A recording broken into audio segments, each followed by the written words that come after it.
Okay, this lighting is actually really good. See the lovely background of my city. I try to get comfy and it never works. And I try to get centered and it never works. So maybe I should take off my shoes. There's an idea, Katie.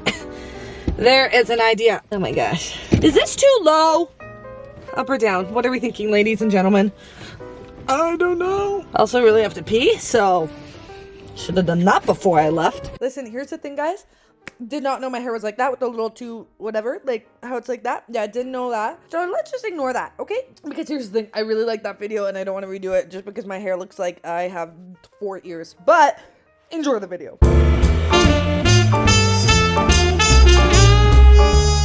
Hey, what is up, you guys? It's katyy.patyy, and today we're gonna be talking about love languages and how to connect with God based off of your love language. If you don't know what a love language is, it's basically you have 5 categories. I don't know who it was actually created by. All I know is there's 5 different love languages, and when I was like looking these up and discovering mine and doing that, I was like, wow, this can be used for God and connecting with God. And so I actually made a video 2 years ago. It was like one of my first TikToks ever. I had blonde hair. I was a little baby Christian, little baby Katie, and I made a video on TikTok about how to connect with God based off of your love language. And so I thought I would bring it back. I would do a YouTube video about it, and hopefully this will help you connect with God more. And so the 5 love languages are physical touch, quality time, words of affirmation, acts of service, and gifts. In conclusion, I'm going to be talking about each one and talking about how you can connect with God based off of whatever yours is. Listen, if you don't know your love languages, there's so many different tests to do. There's different love languages to give and to receive, but today we're going to be talking about how you feel love. Based off of how you feel love will how you connect with God. How I feel love the most is words of affirmation and acts of service. Those are my 2 things that make me feel really loved, and so that plays into my relationship with God. That plays into how I connect with God, and that's what we're going to be talking about today. Hopefully this video helps you. Go figure out what your love language is. Either take a test online or even just look at yourself and be like, wow, how do I feel the most loved? Before we get on to the video, don't forget to like and subscribe, people. Follow my Instagram and TikTok at katyy.patyy with 2 Y's on each side, and you follow along in the journey. I got a lot of cool stuff coming up and a lot of YouTube videos that I have planned that I'm so excited for, and I gave sneak peeks on my Instagram, so definitely go check that out. So guys, I look like a baby, but this was the video, I don't know if it's focusing, but this is the video I made 2 years ago. I look like a baby. Oh my gosh, I was also blonde. Anyways, I was a baby. Looking back at my old TikToks, I'm like, yeah, she did not pull off blonde, but the Lord still loves me. So first we're gonna start with physical touch. Now, physical touch is when you feel loved and stuff when physically touching. And that's hard when God is, you can't really physically, you can't physically see him. And so a lot of people are like, whoa, how can I connect with God if my love language is physical touch because I can't touch him? Well, my friends, let me tell you something. Connecting with God, when your love language is physical touch, you're gonna really love worship and praise. Physically reaching out your hands to him in worship, I really want you to try this next time you worship, is physically reaching out your hands, okay? Raising your hands up to him, whatever you wanna do, connect with him in worship, but raising your hands can make you feel close to him. Make your heart in a posture and your body in a posture of openness, really connecting with God through your body. That sounded weird, but you know what I mean. And worship him like nobody's watching, whether that's raising your hands, whether that's jumping, whether that's just swaying and closing your eyes and holding your heart, whatever that is worshiping and expressing that worship can really help you feel closer to him and really put your heart in a posture of surrendering things to him. So another way you can connect with God is fasting. Okay, I know what you're thinking, but just listen. Fasting can help you find strength in him, and it's relying not on your body, it's not relying on yourself, but it's relying on the strength of the Lord and physically feeling his presence with you while you're fasting. Because when you're fasting, I don't know if you've ever done a fast, but for me, I suck at fasting. It's really hard for me, and I have to trust in the Lord. I have to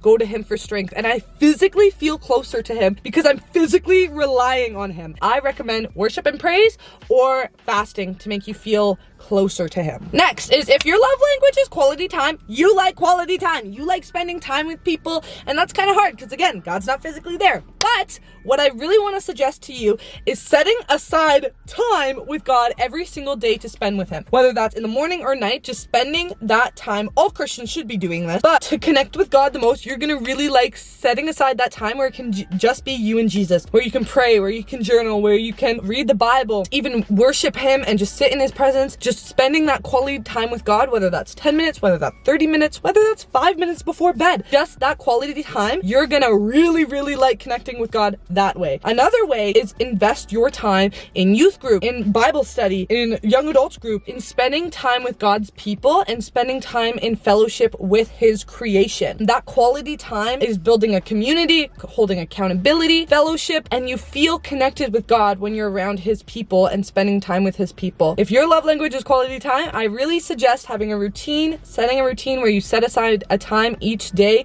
whether that's morning or night, and spending time with his creation.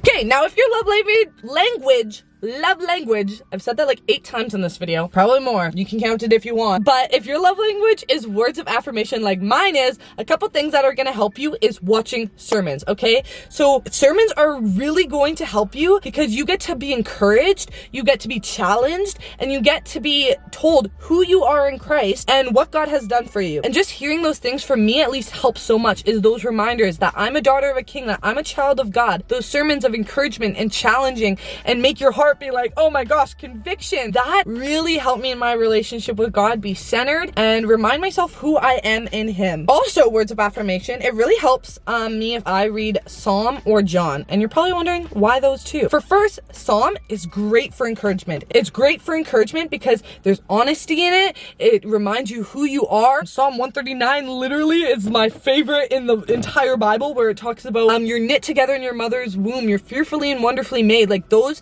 affirmations and being told who you are help me connect with God so much. And John, because John is all focused about showcasing who Jesus is and how Jesus is God. In John, I get to be told who I am, who my God is, and who I serve. And that really helps me in my relationship with God feel connected and remind myself who God is and who I am. And I love it. Hey, people, if your love language is acts of service, I have 2 things I want to tell you, okay? How to connect with God based off of acts of service. One is serving in your church, okay? Committing to a church and serving in your church will help you feel so connected with God. Serving his people, whether that's serving as a youth leader, serving in young adults. If you're a youth, maybe that's serving on worship or lights or tech, greeting, welcoming people. There's so many areas in a church that you can serve, and I support so much committing to a church and serving at that church and being so involved in the church because it helps you feel connected with God, and it also is what we are called to do. We're called to serve the church and we're called to serve others. And so acts of service really can help connect with God when you're serving his people and serving in the church. Another thing is foot washing. And I know you're gonna be like, what? Why do I have to wash feet? But Jesus actually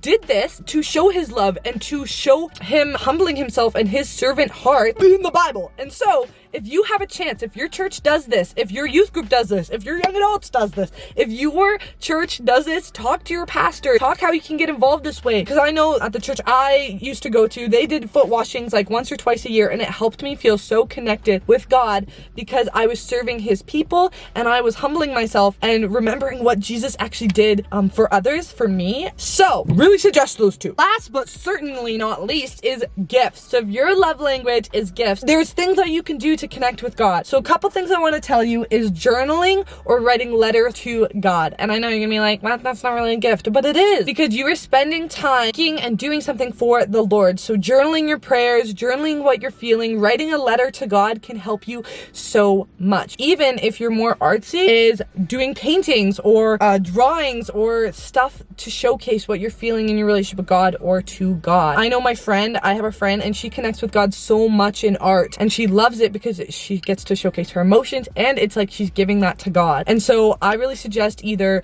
journaling, writing letters to God, or even doing art, drawing, dance, whatever you want to do, to just give something to the Lord and give an offering to the Lord. Also, we should all be doing this, but tithing, very big thing. We should be doing this anyways because we are called to as a church. Maybe I should make a video on tithing. That's actually a really good idea. But tithing, financially offering it to the Lord, because offering can be a form form of worship and obedience, and giving your finances to the Lord. Writing letters and cards is definitely something that I really like to do to the Lord. Okay guys, I hope that video helped. That was actually so fun to make, and it reminded me so much about like when I just started TikTok and got to showcase that. I love you guys. I'm praying for you, and I hope this helps you connect with God with wherever you're at or whatever love language you have. Or even if you don't even know what your love language is, but this gave you tips on how to connect with God, I really hope this helped. I love you guys, and I'm praying for you, and I'll see you next week. Bye!